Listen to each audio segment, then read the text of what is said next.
Hello दोस्तों, कैसे हैं आप सब। स्वागत है आप सभी का कॉमिक वर्ल्ड चैनल पर। तो चलिए दोस्तों, शुरू करते हैं मनोज कॉमिक्स में मकड़ी रानी सीरीज़ की अगली कॉमिक्स, मकड़ी रानी और खूनी चमगादड़। शहर में रहस्यमय मौतों का सिलसिला जारी था। पुलिस परेशान थी। समझ में नहीं आता वह रहस्यमय हत्यारा कौन है। वह निर्दोष लोगों की हत्याएं क्यों कर रहा है और अभी तक पुलिस उसे पकड़ क्यों नहीं पा रही है। सर, हत्यारा बहुत ही चालाक है और किसी खूनी दरिंदे से ज़्यादा भयानक है। और रात के अंधेरे में सुनसान इलाकों में अपने शिकार ढूंढता है और उनके जिस्म से खून निचोड़कर उनकी जान ले लेता है। हम कोई बहाना नहीं सुनना चाहते। शहर के चप्पे चप्पे पर पुलिस का कड़ा पहरा बिठा दो। हत्यारा हर हालत में जल्द से जल्द पकड़ा जाना चाहिए। Yes sir. उधर मकड़ी रानी भी शहर में हो रही हत्याओं के प्रति कम चिंतित नहीं थी। अपने संगठन के तीनों सदस्यों अजय, विजय और टिंगू के साथ मिलकर उसने हत्यारे का पता लगाने के लिए एक योजना तैयार की और अपने साथियों को हिदायत दी। आज रात से तुम लोग शहर की सड़कों की धूल फाँकोगे। तुम तीनों छद्म वेश में पूरी तरह तैयार होकर जाओगे। जी। और फिर अजय, विजय और टिंगू उसी रात मकड़ी रानी की हिदायत के मुताबिक तैयार होकर सड़क पर निकल पड़े। कितनी सुनसान नज़र आ रही है सड़क। सुनसान क्यों नहीं होगी, हर एक को अपनी जान प्यारी होती है। वे काफ़ी देर तक सड़कों के चक्कर लगाते रहे। तब अचानक उनकी नज़र एक खूनी चमगादड़ पर पड़ी जो इंस्पेक्टर तारकुंडे की जान लेने की कोशिश कर रहा था। अजय, विजय के द्वारा गोल्डन गन से गिरना छोड़ने पर चमगादड़ तारकुंडे को छोड़ भाग निकला। उधर मकड़ी रानी ने खूनी चमगादड़ को अपने टीवी स्क्रीन पर उत्तरी पहाड़ियों पर जाकर ओझल होते देखा तो सैम भी उसी ओर निकल पड़ी। किंतु पहाड़ियों पर पहुंच जैसे ही उसे खतरे का आभास हुआ, उसने अजय, विजय और टिंगू को खतरे का सिग्नल दे दिया। ओह, इस लाल बिंदु के जलने से साफ जाहिर है कि मकड़ी रानी खतरे में है। हमें फ़ौरन कूच करना चाहिए। ये घड़ी हमारा मार्गदर्शन करेगी। तो फिर देर क्यों, लेट अस मूव। उधर मकड़ी रानी को जब बौने जादूगर की वास्तविकता का पता चला तो उसके आश्चर्य की सीमा ना रही। मकड़ी रानी, वे सैकड़ों चमगादड़ मेरे इशारे पर जाग उठेंगे और शहर पर हमला कर देंगे। यह शहर लाशों के ढेर में बदल जाएगा। ओह, बहुत जल्द ये शहर, फिर ये देश और फिर सारी दुनिया मेरी मुट्ठी में होगी। उपरोक्त कथा आप मनोज कॉमिक्स में पूर्व प्रकाशित चित्रकथा मकड़ी रानी और बौने जादूगर की वापसी में पढ़ चुके हैं। अब आगे पढ़ें। बौने जादूगर के शब्द सुन मकड़ी रानी अपना मानसिक संतुलन गंवा बैठी और भूल गई कि उसकी कोई भी गलत हरकत उसके लिए खतरनाक साबित हो सकती है। अचानक ही वह सशस्त्र सफ़ेद पोशों पर हमला कर बैठी। टिशुम, आ, तड़ाक, आई। और फिर इससे पहले कि वहाँ मौजूद बचे अन्य दो सफ़ेदपोश मकड़ी रानी पर अपनी गनों से हमला कर पाते, मकड़ी रानी ने बौने जादूगर पर छलांग लगा दी। लेकिन उस समय मकड़ी रानी के आश्चर्य की सीमा न रही जब वह बौने जादूगर की बजाय अदृश्य शीशे की दीवार से जाकर टकराई। चटाक! ओह, ओह, ये शैतान कहाँ गायब हो गया। तभी बौने जादूगर का अट्टहास उसके कानों में सुनाई दिया। हा हा हा हा हा। मकड़ी रानी चौंक कर हंसी वाली दिशा में पलट पड़ी। हा हा हा हा। मकड़ी रानी, ये मेरा तिलिस्मी कमरा है। यहाँ तुम मेरा कुछ नहीं बिगाड़ सकती। मुझे छूना तो दूर की बात है। हा हा हा। मैं भी देखती हूँ तो कब तक मेरे हाथों से बचता है। अगले ही पल मकड़ी रानी ने अपनी बैंड पर लगा एक बटन दबा दिया। बटन के दबते ही एक चमकदार किरण पौने जादूगर की तरफ लपकी। किंतु उसका भी वही परिणाम हुआ जो मकड़ी रानी का हुआ था। ओ, हा हा हा हा हा। ओह, वह शैतान कहाँ छुपा है। तभी पौने जादूगर का कर्कश स्वर वातावरण में गूंज उठा। तुम मेरी परछाई को भी नहीं छू सकती मकड़ी रानी। तो छुप छुप कर क्यों बैठा है शैतान, हिम्मत है तो सामने आ। मैं तुम्हारी ये इच्छा जल्दी ही पूरी करूँगा। फिलहाल तुम्हें काबू में रखने के लिए मुझे तुम पर कुछ ज्यादती करनी पड़ रही है। आशा है तुम बुरा नहीं मानोगी। ओह, इस कमबख्त का अब क्या इरादा है। मकड़ी रानी अभी किसी नतीजे पर पहुंच भी ना पाई थी कि तभी उसका मस्तिष्क बुरी तरह झंझना उठा। सर सर सर, आह। दूसरे ही पल मकड़ी रानी मूर्छित और फर्श पर ढेर हो गई। उधर इंस्पेक्टर तारकुंडे और पुलिस के सशस्त्र जवानों ने पहाड़ियों का चप्पा चप्पा छान मारा, किंतु उन्हें वहाँ कोई भी ऐसी संदिग्ध चीज़ नज़र नहीं आई जिससे वहाँ किसी अपराधी के गुप्त ठिकाने का आभास मिलता। अंततः तारकुंडे अजय को घूरते हुए रूखे स्वर में बोला, लगता है तुम लोगों ने मेरे साथ मजाक किया है। ये आप क्या कह रहे हैं अंकल। ये देखिए, घड़ी की सुई अब भी यही बता रही है कि मकड़ी दीदी यहीं कहीं है। मकड़ी दीदी ज़रूर संकट में है अंकल। भाड़ में गई तुम्हारी मकड़ी दीदी। मुझे तो वो अपराधी चाहिए जिसने शहर में मौत का आतंक फैला रखा है। मकड़ी दीदी मिल गई तो अपराधी भी मिल जाएगा। अब मैं तुम लोगों की बातों में नहीं आने वाला। तुम लोगों की बातों में आकर मैं अपना काफ़ी समय बर्बाद कर चुका हूँ। लेकिन अंकल, खामोश, मैं कुछ सुनना नहीं चाहता। और फिर तारकुंडे ने पुलिस के जवानों को वापसी का हुक्म दे दिया। थोड़ी ही देर में पुलिस फोर्स वापस लौट पड़ी। अजय भैया, अब हम क्या करें? डैडी ने तुम्हें साथ ले जाने से भी इनकार कर दिया। अब तो शहर तक पैदल ही चलकर जाना पड़ेगा। मेरे ख्याल से मैं एक बार फिर कोशिश करनी चाहिए। हो सकता है इस बार कोई सुराग हाथ लग जाए। लेकिन इस अंधेरे में चट्टानों से सिर टकराने से क्या हासिल होगा अजय? हो सकता है अपराधी को पुलिस के आने का पता चल गया हो और वह सावधान हो गया हो, और अब पुलिस को लौटता देख मैं निश्चिंत हो गया हो। उसकी यह असावधानी हमारे लिए लाभदायक सिद्ध हो सकती है। यू आर राइट अजय भैया, मैं तुमसे सहमत हूँ। हमें समय बर्बाद नहीं करना चाहिए। ठीक है, तुम आगे आगे चलो, हम तुम्हारे पीछे चलते हैं।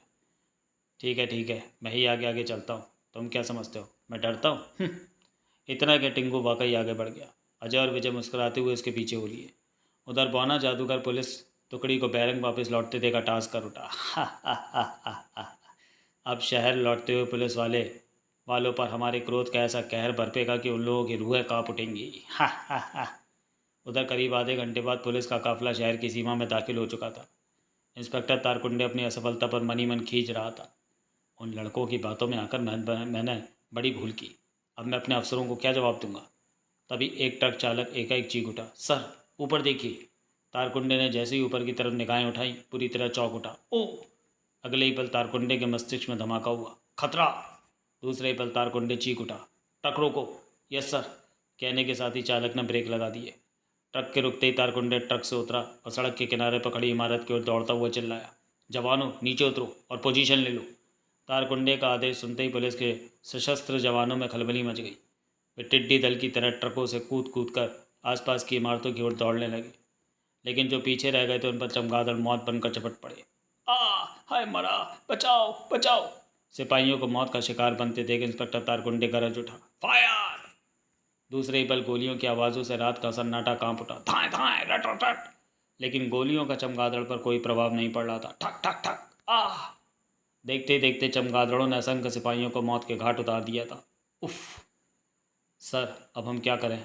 अगर उन खूनी चमगादड़ों पर काबू ना पाया गया तो वे हम में से एक को भी जिंदा नहीं छोड़ेंगे। मेरी तो कुछ समझ में नहीं आ रहा है दयाल। तभी एक चमक की लहर सी उनके समीप से गुजरी और दोनों लड़ खड़ा उठे। जूं जूं! ओ!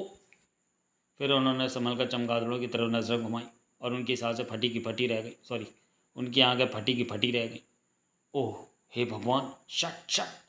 जिस ट्रक पर किरण गिरती थी वह राख के ढेर में तब्दील हो जाता था। दृश्य इतना लोमहर्षक था कि तारकुंडे और दयाल हतप्रभ से खड़े रह गए थे। उधर अपने कक्ष में सोए आईजी मेहरा की नींद कोई आहट सुन अचानक टूट गई। कौन है? कोई जवाब न पा वे अपना रिवॉल्वर संभाल कर उठ खड़े हुए। कौन है? जवाब क्यों नहीं देता? तभी उनकी आंखों के सामने धुएं की एक आकृति लहराने लगी। ओह, ये धुआं कहाँ से आया? जल्दी उस धुएं ने इंसानी शक्ल अख्तियार कर ली। कौन हो तुम? मैं मौत कम मसीहा हूँ आईजी साहब। लोग मुझे बौने जादूगर के नाम से जानते हैं। बौना जादूगर? तुम? लेकिन तुम तो मर चुके हो। मौत मुझे क्या मारेगी आईजी साहब, मौत तो मेरी गुलाम है। लेकिन तुम इस समय यहाँ क्या चाहते हो? तुम क्यों आए हो यहाँ? मैं तुम्हें और तुम्हारी सरकार को होशियार करने आया हूँ। 24 घंटे के अंदर अंदर इस शहर को खाली कर दो। तुम मुझे धमकी दे रहे हो? तुम मेरी ताकत से वाकिफ़ नहीं हो आईजी साहब। ज़रा अपना टीवी ऑन करो, तुम्हें अभी पता चल जाएगा कि मैं सिर्फ धमकी नहीं देता। बौने जादूगर के शब्द सुन आईजी मेरा सोच में पड़ गए। इतनी रात का ये बदमाश टीवी पर मुझे क्या दिखाएगा? फिर कुछ सोच आईजी मेहरा आगे बढ़े और अंधेरे में ही उन्होंने टीवी का स्विच ऑन कर दिया। खट! टीवी ऑन होते ही जो दृश्य स्क्रीन पर उभरा उसे देखते ही आईजी मेहरा के मुंह से बरबसी चीख निकल गई। Oh no! तभी दृश्य बदला। कड़क कड़क कड़ाक!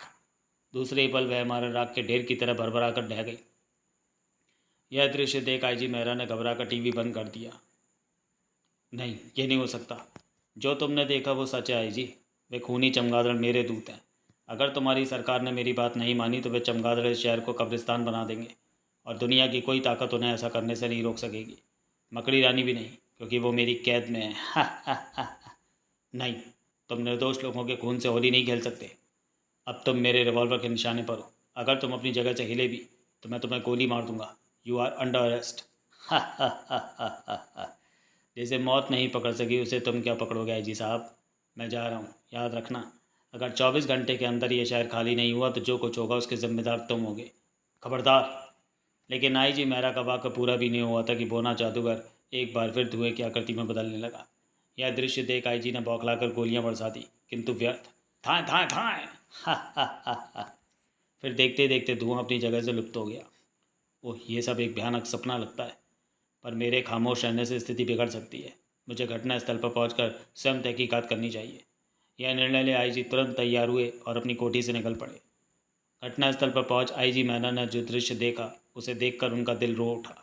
घटनास्थल पर मौजूद इंस्पेक्टर तारकुंडे उन्हें पूरी घटना की जानकारी देते हुए बोले, समझ में नहीं आता सर कि इतने सारे चमगादड़ अचानक कहाँ से आ गए। हमने मुकाबला करने की कोशिश की लेकिन बेकार। वो सब मैं जानता हूँ, पर पहले ये बताओ, मकड़ी रानी के तीनों साथी अजय, विजय और टिंगू कहाँ हैं? वो तो पहाड़ी पर ही रुक गए थे सर। क्या बकते हो? तुम उन तीनों को वहाँ अकेला छोड़कर चले आए? जानते नहीं वहाँ उनकी जान को खतरा हो सकता है? फिर तुम ये कैसे भूल गए कि टिंगू तुम्हारा अपना बेटा है? घबराने की कोई बात नहीं है सर, मैं देख चुका हूँ, वहाँ खतरे की कोई बात नहीं है। उन्होंने मुझे उल्लू बनाया है। यू शराब। मुझे पूरा विश्वास है कि अपराधी का अड्डा वहीं है। हमें फ़ौरन उस इलाके को घेरे में ले लेना चाहिए। जो हुक्म सर। तुम यहाँ की कार्रवाई पूरी करो, तब तक मैं और फोर्स की व्यवस्था करता हूँ। जैसे भी हो 24 घंटे से पहले अपराधी का नाश होना ज़रूरी है। इतना कहने के बाद आईजी मेहरा वहाँ रुके नहीं और फ़ौरन जीप में बैठकर वहाँ से चल दिए। पता नहीं साहब उन तेलंगों की बातों को इतना महत्व क्यों दे रहे हैं। आखिर वे लड़के इस मामले में क्या कर सकते हैं। उधर अजय, विजय और टिंगू खामोशी सादे पहाड़ियों पर घूम रहे थे। अचानक टिंगू ठिठकता हुआ बरबसी चीख उठा, भूत! खामोश बेवकूफ़! वे अपराधी के आदमी मालूम होते हैं। ओह, मेरा भी यही ख्याल है अजय। अगर उन लोगों ने इस मूर्ख की आवाज़ सुन ली होती तो बना बनाया खेल बिगड़ जाता। मुझे क्या मालूम था कि अपराधी का अड्डा इस पहाड़ी के नीचे। अब तो मालूम हो गया। समझ में नहीं आता कि इस पहाड़ी में लिफ्ट किसने और कैसे लगवाई होगी। फिलहाल चुपचाप देखो और सुनो, वक्त आने पर सब मालूम हो जाएगा। तभी विजय, अजय और टिंगू का ध्यान सफ़ेद पोशों को आकर्षित कराते हुए फुसफुसाकर बोला, वे लोग जा रहे हैं। ओह, हमें उनका पीछा करना चाहिए। हाँ चलो, हरी अप। और फिर तीनों तेज़ी से पहाड़ी ढलान पर उतरते हुए जल्दी उन सफ़ेद पोशों के पीछे पहुंच गए और दबे कदमों से उनका पीछा करने लगे। जल्दी करो, हमें वर्दने और लांगों को रिलीव करना है। हम लेट हो रहे हैं। लेट तो तुम्हारी वजह से हुए हैं। अच्छा अच्छा, अब कितनी बार दोहराओगे अपनी बकवास। पता नहीं मास्टर को किसका डर है जो हर समय पावर स्टेशन पर 2 आदमियों की ड्यूटी लगाए रखता है। ये सोचना तुम्हारा काम नहीं है। हम मास्टर के गुलाम हैं, जो वो कहेगा मैं करना होगा। तुम ठीक कहते हो।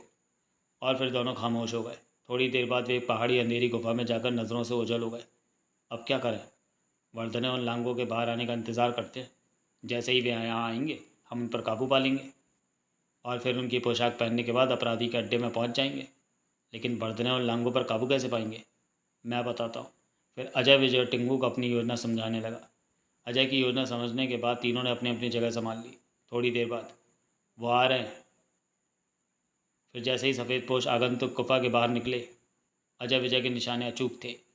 आ आई! जल्दी दोनों स्यापोश ज़मीन पर बेहोश पड़े थे। अब इनका क्या किया जाए? पहले हम इनकी पोशाकें उतार कर पहन लेते हैं, फिर दोनों को ठिकाने लगा देते हैं। तत्पश्चात अजय विजय ने सफ़ेद पोशों की पोशाकें पहन ली और उनके शरीरों को पहाड़ी खाई में ठिकाने लगा दिया। अब हमारी असलियत पर जल्दी किसी को संदेह नहीं होगा। हाँ, अब हमें देर नहीं करनी चाहिए। दूसरे ही पल वे उस ओर चल पड़े जहाँ उन्होंने 2 सफ़ेद पोशों को ज़मीन के गर्भ से उभरते देखा था। गंतव्य स्थान पर पहुंचकर अजय, विजय और टिंगू बारीकी से उस स्थान का निरीक्षण करने लगे। लिफ्ट चालू करने का यहाँ ज़रूर कोई गुप्त साधन होना चाहिए। थोड़ी देर बाद मिल गया। इस लीवर को दबाती लिफ्ट नीचे चल पड़ेगी। ठहरो विजय, लीवर मत दबाना। वो क्यों? तुम दोनों तो पोशाक में छुप गए हो, लेकिन मेरा क्या होगा? मैं तो तुरंत पहचान लिया जाऊँगा। ओह, ये तो हमने सोचा ही नहीं था। फिर कुछ देर सोचने के बाद अजय बोला, टिंगू, तुम हमारे साथ नहीं जाओगे। तुम यहीं ठहरोगे और हमारे लौटने की प्रतीक्षा करोगे। अगर हम सुबह तक ना लौटे तो तारकुंडे अंकल को जाकर सूचना देंगे। ठीक है, लेकिन तुम लोग जल्दी वापस आ जाना। अगर तुम लोगों को कुछ हो गया तो? टिंगू अपनी बात पूरी न कर पाया था। घबराओ मत, हमें कुछ नहीं होगा। तत्पश्चात अजय, विजय टिंगू को ढांढस दे लिफ्ट के जरिए नीचे चल दिए। जब अजय, विजय नीचे पहुंचे तो वहाँ मौजूद सुरक्षा गार्डों को उन पर ज़रा भी शक नहीं हुआ। वे बड़े आराम से सुरंगनुमा गलियारों से होते हुए गुजरते रहे। अजय घड़ी की मदद से दिशा का अनुमान लगाता जा रहा था। अचानक अजय का ध्यान सुरंग में स्थित एक पिंजरेनुमा स्थान की ओर आकर्षित करता हुआ फुसफुसाया, अजय, वो देखो मकड़ी दीदी। ओह! फिर दोनों लपक कर सलाखों के समीप पहुंच गए। मकड़ी दीदी, मकड़ी दीदी, आंखें खोलिए। जल्दी ही मकड़ी रानी अपने हवासों में लौट आई। फिर जैसे ही उसकी नज़र अजय, विजय पर पड़ी, वह चौंक कर बोली, तुम यहाँ कैसे पहुँचे? ये भी एक करिश्मा है दीदी। फिर अजय मकड़ी रानी को वहाँ तक पहुँचने की प्रक्रिया के बीच घटी समस्त घटनाओं के बारे में बताने लगा। अजय की पूरी बात सुनने के बाद मकड़ी रानी गंभीर स्वर में बोली, इसका मतलब बौना जादूगर पावर स्टेशन में 16 एनर्जी एकत्रित कर रहा है। उस एनर्जी का प्रयोग वह अपने खूनी रोबोटों को हरकत में लाने और यहाँ के मैकेनिज्म चालू रखने के लिए करता है। तुम दोनों को जैसे भी हो जल्द से जल्द पावर स्टेशन पर कब्जा कर पावर को फेल करना होगा, वरना वो शैतान कुछ भी कर सकता है। बौना जादूगर? लेकिन बौना जादूगर तो मर चुका है। नहीं, वो जिंदा है और ये गुप्त अड्डा उसी ने स्थापित कर रखा है। खूनी चमगादड़ उसी के दिमाग की उपज है। अब तुम लोग देर मत करो, फ़ौरन यहाँ से निकल जाओ। लेकिन आप? मेरी चिंता मत करो, इस शहर और देश को अब तुम लोग ही बचा सकते हो। पर दीदी, हम आपको इस हालत में छोड़कर कैसे जा सकते हैं? तभी आते हुए कदमों की आहट सुन मकड़ी रानी चौंकी। खट खट खट, शायद कोई आ रहा है। समय बर्बाद मत करो, फ़ौरन यहाँ से हट जाओ। ओह! मौके की नज़ाकत को देख अजय विजय मकड़ी रानी के आदेश का प्रतिरोध न कर सके। वे फ़ौरन वहाँ से हट गए। उधर टिंगू सुनसान पहाड़ी में अकेला बैठा हनुमान चालीसा का जाप कर रहा था। डर के मारे उसकी हालत ख़राब थी। तभी अचानक लिफ्ट के ऊपर आने की आवाज़ सुन उसका मन खुशी से नाच उठा। उसका ख्याल था अजय विजय लौट रहे थे, परंतु जब उसने बौने जादूगर को ज़मीन से प्रकट होते देखा तो गजब की फुर्ती दिखाते हुए एक चट्टान की ओट में हो गया। ओह, वह तो बौना जादूगर है। तो क्या बौना जादूगर जिंदा बच गया था और यहाँ उसने अपना नया अड्डा बना रखा है? तभी टिंगू की सोच भंग हो गई।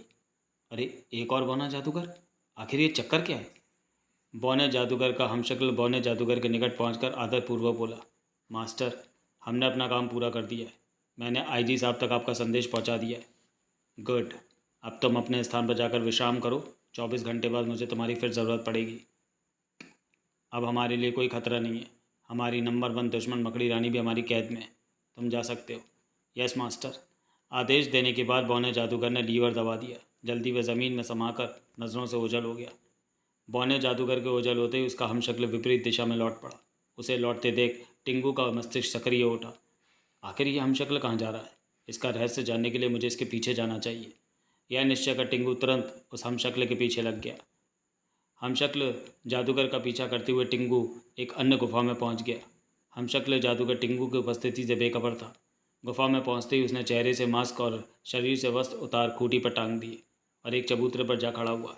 जल्दी वह लोहे की एक बेजान मूर्ति नजर आ रहा था। ओह, इसका मतलब वह इंसान नहीं रोबोट है। अब वह रोबोट सो चुका है। उसका मास्क और कपड़े पहनकर मैं बौना जादूगर बन सकता हूँ। फिर मुझे बौना जादूगर के अड्डे में दाखिल होने में कोई परेशानी नहीं होगी। जल्दी टिंगू ने अपनी सोच को क्रियान्वित कर दिया। अब तो मुझे देखकर बौना जादूगर स्वयं भी धोखा खा जाएगा। फिर वह गुफा से निकलकर अपनी मंजिल की ओर बढ़ने लगा। उधर अजय विजय लिफ्ट के जरिए ऊपर आए तो टिंगू को माना अधिक दुविधा में पड़ गए। ये टिंगू कहाँ चला गया? पता नहीं उसे कब अकल आएगी। कभी अपनी जगह पर टिककर नहीं बैठ पाता। अब उसे कहाँ ढूंढूं? फिलहाल टिंगू की चिंता छोड़ो, पहले हमें वही काम करना चाहिए जिसे करने का आदेश मकड़ी रानी ने दिया है। विजय अजय की बात से तुरंत सहमत हो गया। अतः दोनों पावर स्टेशन वाली गुफा की दिशा में चल पड़े।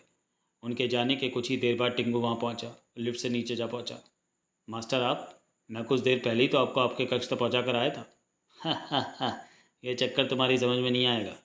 फिलहाल तुम हमें एक बार फिर हमारे कक्ष तक पहुँचा कर आओ। Yes master. टिंगू बौने जादूगर की आवाज़ की हूबहू नकल करता हुआ बोला था।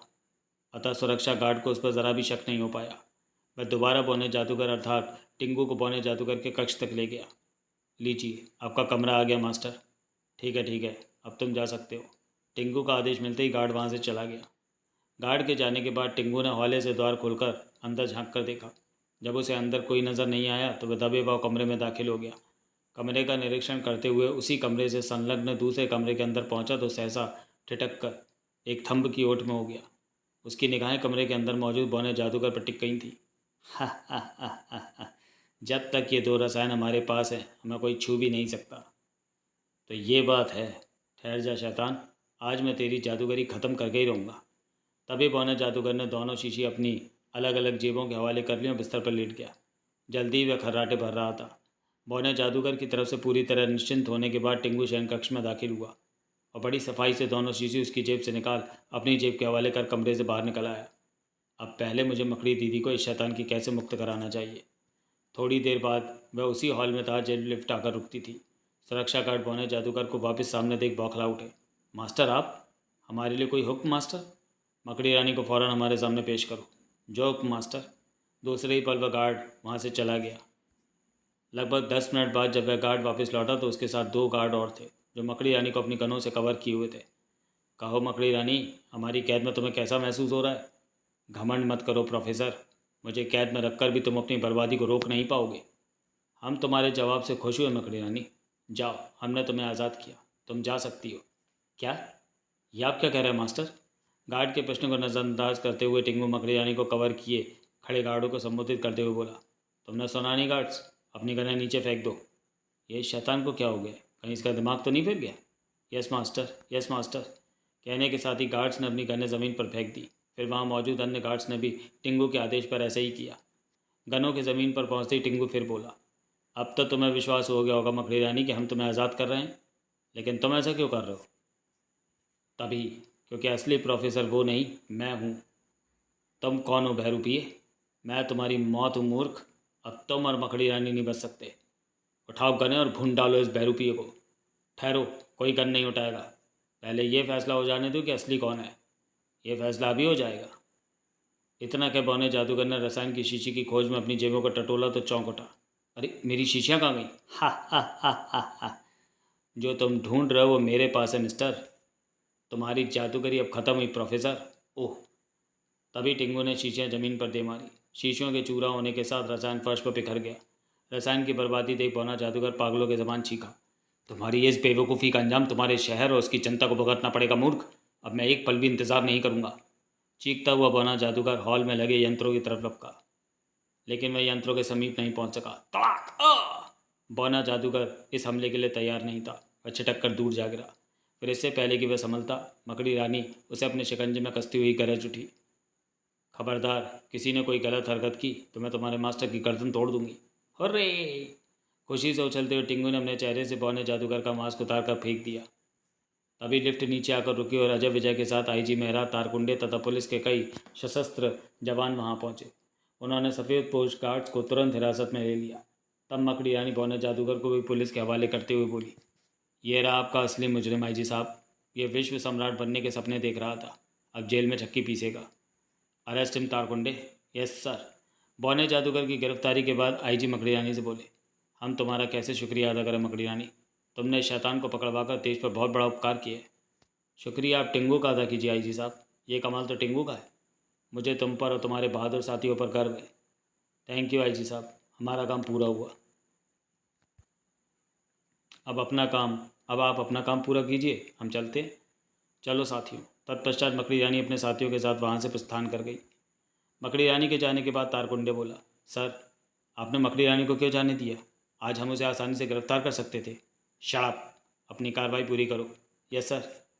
उधर वापस जाते हुए मकड़ी रानी अजय विजय से बोली, अजय विजय, तुम दोनों तो पावर स्टेशन पर कब्जा करने गए थे। हमने पावर स्टेशन के यंत्रों में खराबी कर दी है। अब उसका पावर स्टेशन फेल हो चुका है। अपना काम पूरा करके जब हम लौट रहे थे तो आईजी साहब अंकल और तारकुंडे अंकल से मुलाकात हो गई।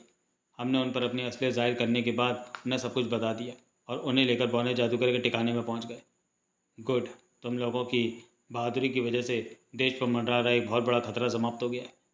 लेकिन ये सफ़र कब ख़त्म होगा? क्या हमें पैदल ही शहर तक जाना होगा? नहीं, आज की सफलता की खुशी में मैं तुम लोगों को एक नया तजुर्बा कराती हूँ। अजय विजय, तुम मेरी बाहें थाम लो। और मैं क्या करूँ? तुम मेरी पीठ पर सवार हो जाओ। फिर टिंगू की पीठ पर सवार होते ही मकड़ी रानी उन तीनों को साथ लेकर आकाश में उड़ती हुई शहर के ओर चल दी। ऐसे सफ़र का आनंद तो हमें पहले कभी नहीं मिला। वाह, बड़ा मज़ा आ रहा है दीदी। समाप्त। तो चलिए दोस्तों, वीडियो को यहीं समाप्त करते हैं और मिलते हैं मकड़ी रानी सीरीज़ की अगली कॉमिक्स काली रात का कातिल में। तब तक के लिए धन्यवाद।